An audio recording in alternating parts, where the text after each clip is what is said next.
नमस्कार। अपना प्रदेश उत्तर प्रदेश उत्तराखंड देख रहे हैं आप। मैं हूं आपके साथ पूजा मोहन पांडे। बुलेटिन की शुरुआत करते हुए सबसे पहले आपको बताएंगे उत्तर प्रदेश के मुख्यमंत्री योगी आदित्यनाथ आज जो 1 दिवसीय महाराष्ट्र दौरे पर पहुंचे हुए थे, जहां पर उन्होंने जलगांव में अखिल भारतीय हिंदू गौर बंजारा और लबाना नायकड़ा समाज के कुंभ 2023 में शिरकत करी।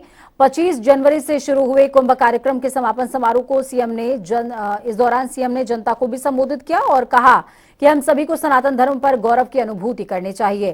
दुनिया का सबसे प्राचीन धर्म दुनिया में मानवता के कल्याण का मार्ग प्रशस्त करता है। सनातन धर्म के साथ छेड़छाड़ करने का मतलब मानवता के साथ छेड़छाड़ करना है, खिलवाड़ करना है। जो लोग अवैध धर्मांतरण के माध्यम से राष्ट्रांतरण की कुत्सित मंशा के साथ भारत के अंदर काम करना चाहते हैं, उनकी मंशा कभी सफल नहीं होने देंगे।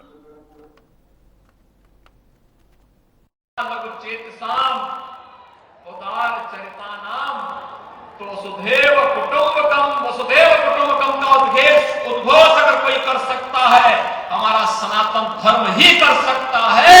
और सनातन धर्म के साथ छेड़छाड़ करने का मतलब मानवता के जीवन के साथ खिलवाड़ करना है। गोरखनाथ मंदिर के बाहर 2 पीएसी जवानों पर हमले के आरोपी अहमद मुर्तजा अब्बासी को एनआईए एटीएस कोर्ट ने फांसी की सजा सुना दी है। फांसी की सजा सुनाए जाने के बाद गोरखपुर में उसके घर पर सन्नाटा पसरा रहा। अहमद मुर्तजा अब्बासी के घर पर प्रतिक्रिया लेने के लिए पहुंचे मीडिया कर्मियों से रिश्तेदार महिलाओं ने जमकर बदसलूकी करी। उन्होंने मीडिया कर्मियों पर खबर को गलत और तोड़ मड़ोड़ कर दिखाने का आरोप लगाया। कहा कि घर और अस्पताल की फुटेज दिखाई तो मानहानि करेंगे। आपको बता दें कि यूपी के लखनऊ की एनआईए एटीएस कोर्ट ने 28 जनवरी को मुर्तजा को दोषी करार दिया था, जिस पर 30 जनवरी को यानी कि आज फांसी की सजा सुना दी गई है। तो ये आईसिस का लोन वुल्फ, जिसे हम हिंदी में एकल भेड़िया कहेंगे, इसके अटैकर था ये। और ये टेरर फाइनेंसिंग में एक्सपर्ट था, निपुण था। हम लोगों ने काफ़ी डेप्थ में जाके पाया। आईआईटी बॉम्बे का ये पढ़ा हुआ था, इसलिए इसको टेक्नोलॉजी में महारत हासिल थी। अपनी गतिविधियों को इलेक्ट्रॉनिक प्लेटफॉर्म्स पे मास्किंग करना, लिटरेचर का, आतंकी लिटरेचर का प्रचार प्रसार करना इलेक्ट्रॉनिक फॉर्मेट में, और जो आईसिस के लोग हैं उनके संपर्क में रहना। सीरिया में कैंप अल-होल में इसका संपर्क था और वहाँ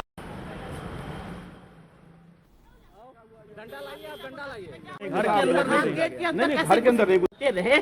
हमारे अस्पताल की, हमारे घर की, हमारे मरीजों को दूर दराज मालूम था कि हमारा अस्पताल बंद हो गया। आप सिर्फ हमको प्रमोट करके गलत बात हमारे मुंह से निकलवाना चाह रहे हैं। नहीं, ऐसा कुछ नहीं है। पिछली बार मुर्तजा के पिता आपके ऊपर इसी से निकल के सामने आए तो बयान दे जब आपने कहा कि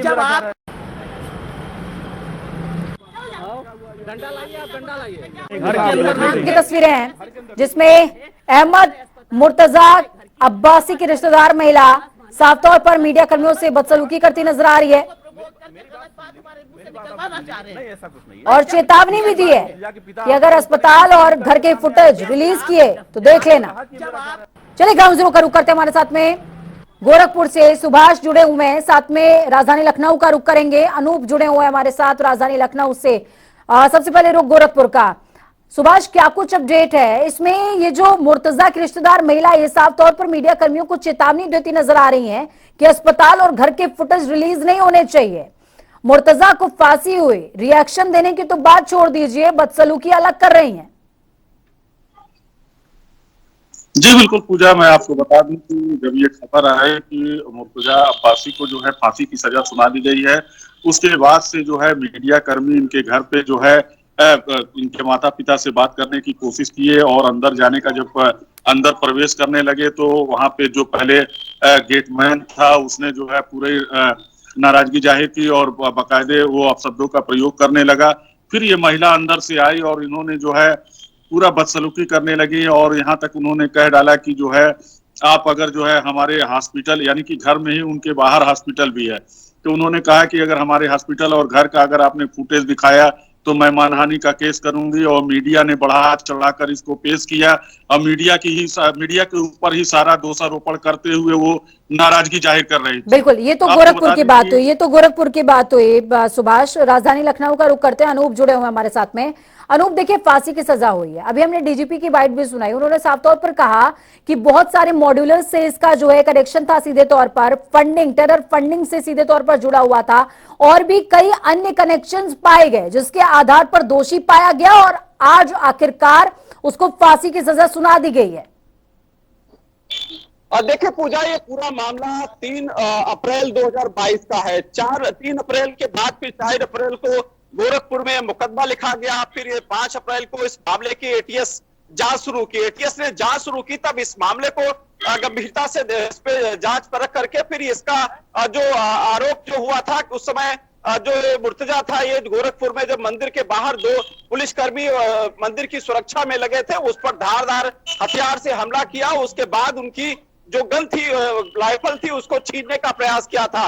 जो पूरे साक्ष्य इकट्ठा किए गए हैं उसमें यही साबित किया गया है कि जो मुर्तजा का जो प्लान था वो राइफल छीन करके मंदिर के अंदर घुसने के बाद वहां पर जो पुजारी हैं उन पर ताबड़तोड़ गोलियां बरसाने का जो उसका प्लानिंग थी, ये आईएसआई के जो कामों से काफी प्रभावित था।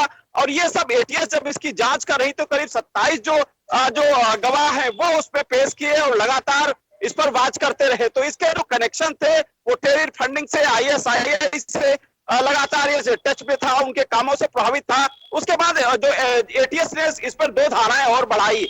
121 की जो धारा आईपीएस की धारा इस पर बढ़ाई गई और 307 पहले से लगा था। और इन्हीं 2 धाराओं में कोर्ट ने संज्ञान भी लिया है। इन धाराओं ने सबसे बड़ी अगर बात देखें पूजा, क्योंकि मुकदमा जरूर लिख जाता है, पुलिस के सामने चुनौती होती है उस मुकदमे को सिद्ध करना, पुख्ता सबूत इकट्ठा करना, कोर्ट में पेश करना। तो इसमें कहीं ना कहीं एटीएस ने एक बड़ा काम किया है, पुलिस ने एक बड़ा काम किया है कि पूरे साक्ष्य के साथ कोर्ट में पहुंची। उसके बाद कोर्ट ने फैसला सुनाया।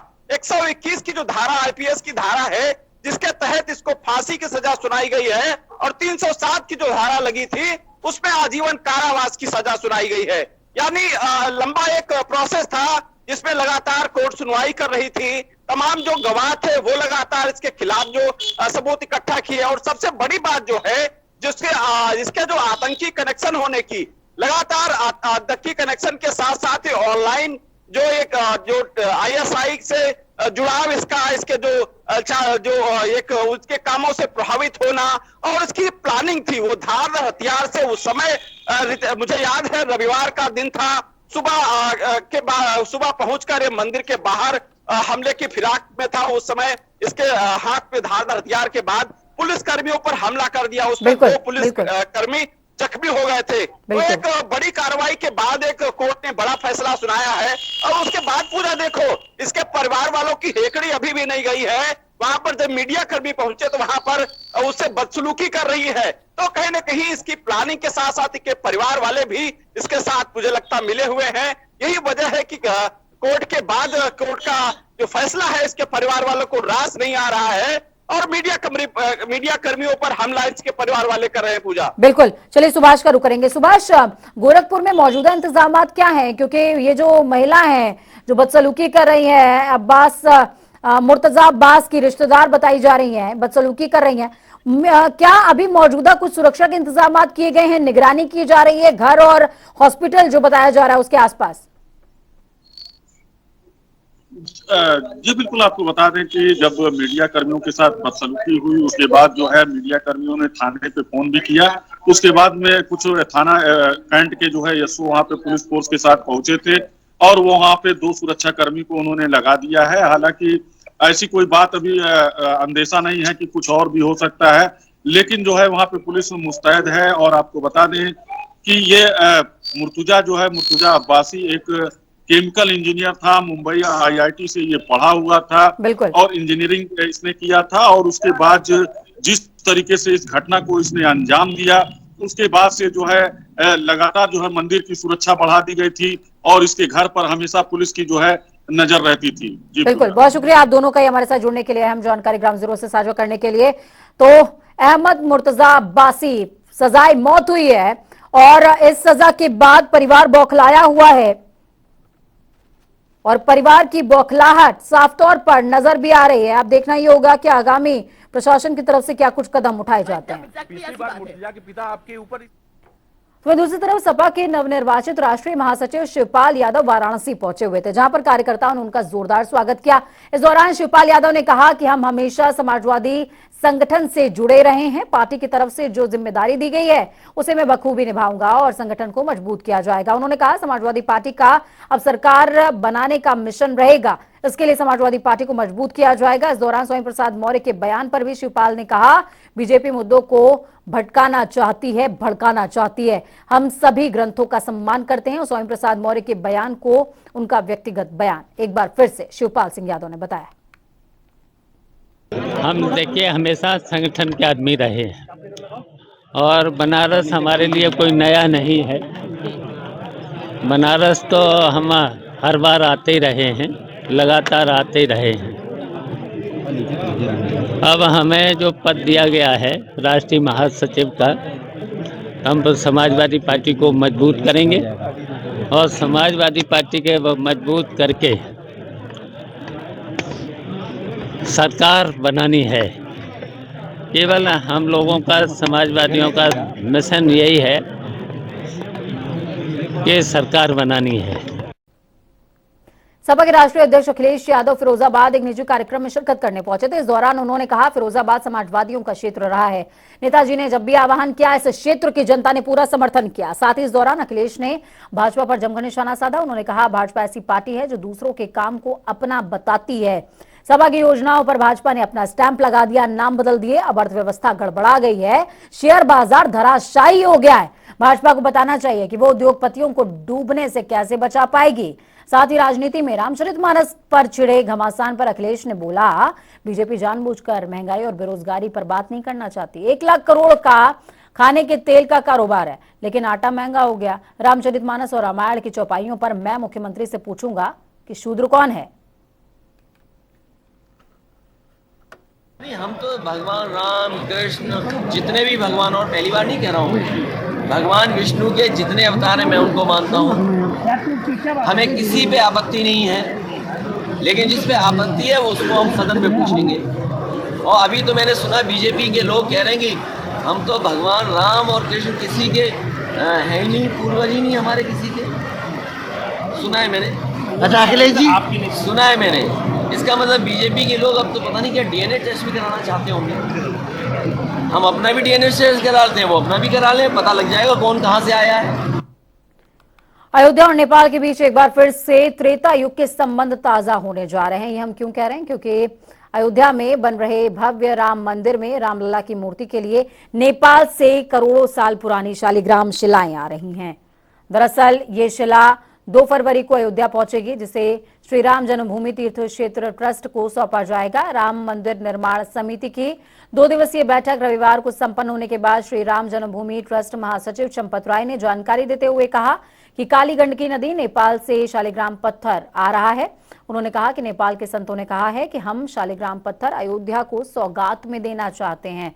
तो वहीं नेपाल सरकार ने उनको नेपाल सरकार के निवेदन को स्वीकार किया गया है और पत्थर निकलवाकर महंत को सौंपा जाएगा। आपको बता दें कि दावा है ये शिलाएं करीबन 6 करोड़ साल पुरानी हैं। दोनों शिलाएं 40 टन की हैं और एक शिला का वजन 26 टन जबकि दूसरी शिला का 14 टन वजन है। काली गंडकी ये नेपाल में है, दामोदर कुंड से चलती है, पोखरा से भी 85 किलोमीटर ऊंचाई से नदी के तट से ये लाया गया है। नेपाल के संतों ने कहा हम अयोध्या को सौगात में देना चाहते हैं। तभी जनकपुर ने जानकी जी दी, अब जानकी जी के दहेज के रूप में ये सौगात देंगे।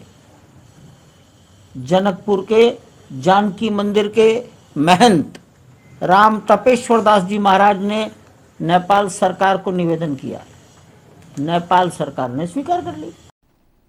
तो चंपत राय को सुन रहे थे आप, यानी कि साफ तौर पर रामधाम में शालिग्राम के पधारने का रास्ता साफ हो रहा है। खबरों में आगे बढ़ेंगे। इलाहाबाद हाईकोर्ट बार एसोसिएशन की 28 सदस्यीय कार्यकारिणी के लिए आज वोट किए गए। आपको बता दें कि अध्यक्ष, महासचिव और वरिष्ठ उपाध्यक्ष समेत कुल 28 पदों के लिए 181 प्रत्याशी इस चुनावी मैदान में थे। इन प्रत्याशियों के भाग्य का फैसला 8,501 वोटर्स ने किया है। हाईकोर्ट परिसर में सीसीटीवी कैमरों की निगरानी में वोटिंग कराई गई और वोटिंग के बाद मतपेटियों को स्ट्रांग रूम में रखा गया। जब कल मतगणना का काम भी शुरू हो जाएगा।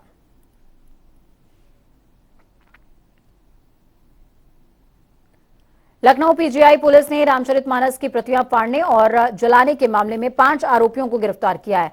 आपको बता दें कि पुलिस ने रविवार को लखनऊ के वृंदावन इलाके में अखिल भारतीय ओबीसी महासभा संगठन के 10 सदस्यों पर रामचरितमानस की पंक्तियां जलाने के आरोप में मामला दर्ज किया था। इस मामले को लेकर पुलिस ने बताया कि बीजेपी नेता सतनाम सिंह लवी की शिकायत पर एफआईआर दर्ज हुई है। हालांकि पुलिस ने अब तक 5 आरोपियों को गिरफ्तार किया है, बाकी लोगों की तलाश जारी है। इन आरोपियों के खिलाफ भारतीय दंड संहिता की अलग अलग धाराओं के तहत एफआईआर दर्ज हुई है। तो वहीं भारतीय ओबीसी महासभा के पदाधिकारी देवेंद्र प्रताप यादव का मामले को लेकर कहना है कि रामचरितमानस की आपत्तिजनक टिप्पणियों की फोटोकॉपी जो शूद्रों और महिलाओं के खिलाफ थी, उसको विरोध स्वरूप जलाया गया है। थाना पीजीआई लखनऊ के अंतर्गत कुछ लोगों ने श्री रामचरितमानस की प्रतियों को जलाया। इससे सामाजिक सद्भाव को क्षति पहुंची तथा समाज के भिन्न वर्गों में परस्पर विद्वेष और एक दूसरे के प्रति आक्रोश व्याप्त हुआ। इस संबंध में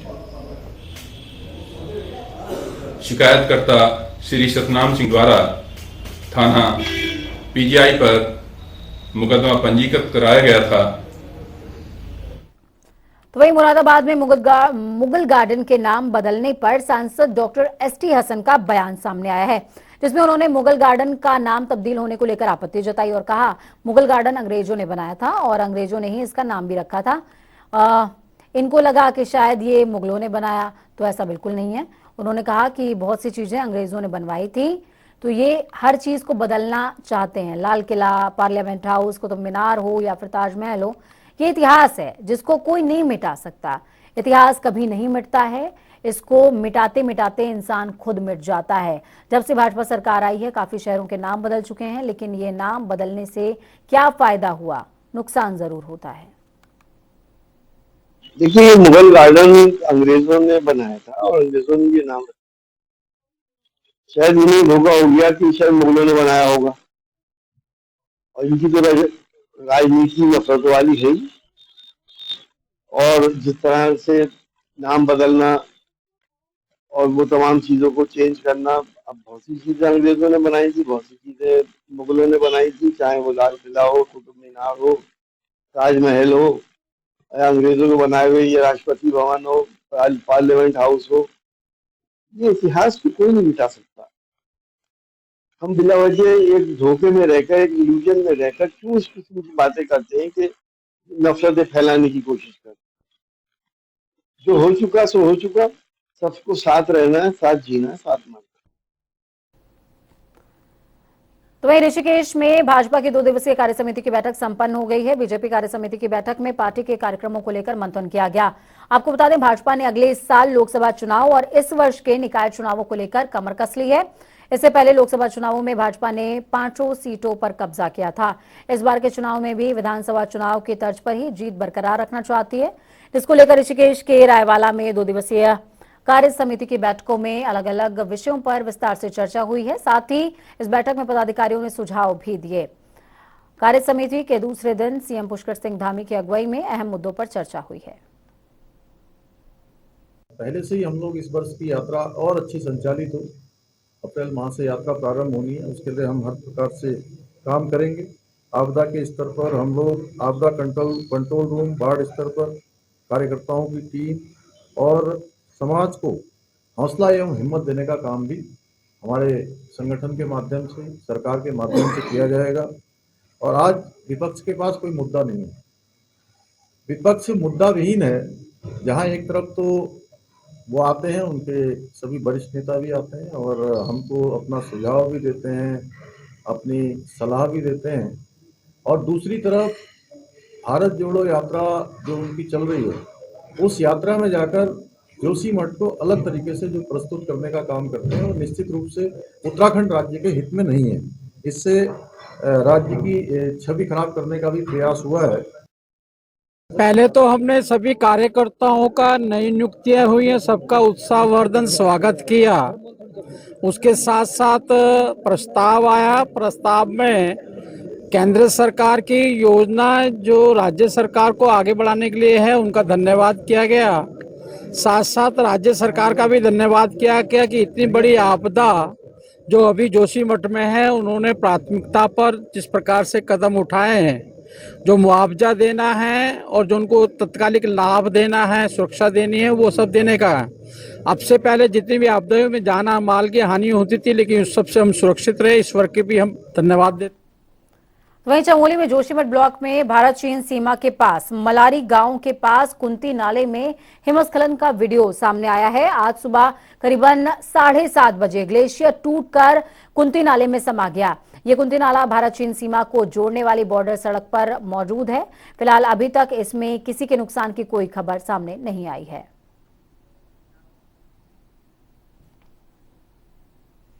मलारी गांव के पास ये घटना हुई है। तस्वीरें आपको दिखा रहे हैं। तस्वीरें भयावह है। एवेलॉन्च जैसी ये घटना थी। ग्लेशियर टूटकर कुंती नाले में जा समाया और भारत और चीन को जोड़ने वाली कुंती नाला बॉर्डर पर यह घटना हुई है। तस्वीरें देखिए।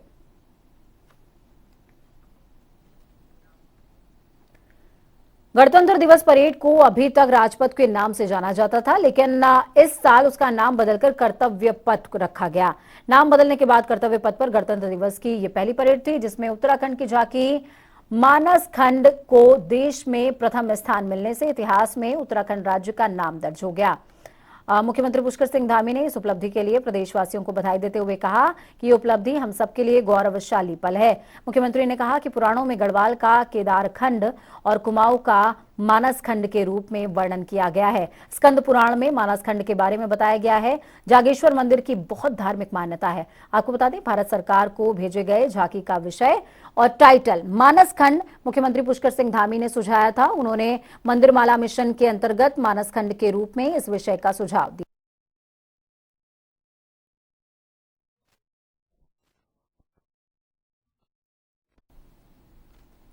तो चलिए फटाफट अंदाज में 2 मिनट में 10 अहम जिलों का रुख करेंगे।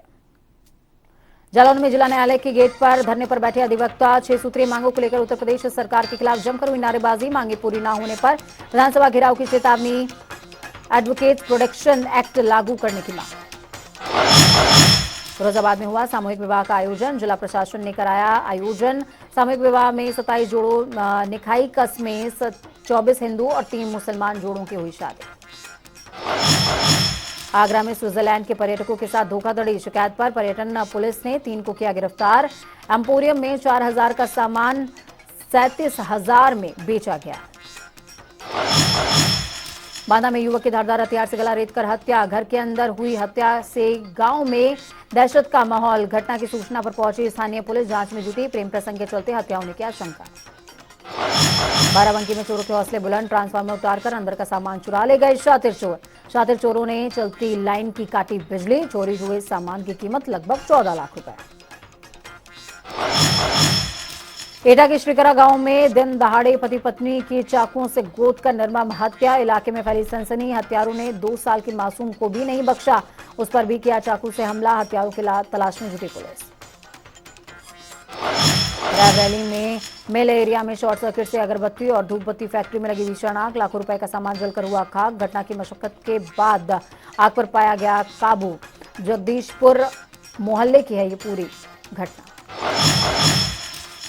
ललितपुर में 8,000 रुपए की रिश्वत लेते लेखपाल रंगे हाथों हुआ गिरफ्तार। एंटी करप्शन टीम ने लेखपाल आशुतोष जैन को किया गिरफ्तार। बाला बेहट के निवासी किसान कल्याण सिंह ने रिश्वत लेते पकड़कर पुलिस ने कार्रवाई करी शुरू। सदर कोतवाली क्षेत्र का है ये पूरा मामला।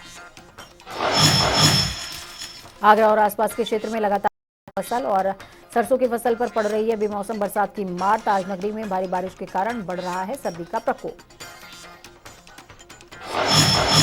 बांदा में पेट्रोल पर युवती से दिन दहाड़े छेड़खानी करने वाले युवक के घर चला योगी सरकार का बुलडोजर। छेड़खानी का वीडियो वायरल होने के बाद पुलिस ने आनन-फानन में मुकदमा दर्ज करते हुए युवक को किया गिरफ्तार। नरौनी थाना क्षेत्र के गुड़ाकला गांव का यह पूरा मामला। वक्त यहाँ पर छोटे से ब्रेक का ब्रेक के उस पार खबरों का सफर लगातार जारी रहेगा। बने रहिए जनता टीवी के साथ, क्योंकि हमें आपकी ताकत अपनों और अपनों का बहुत ज्यादा ख्याल रखिए। हमारी कामना कि आपका आने वाला कल आज से बेहतरीन भी हो और सुरक्षित भी। नमस्कार।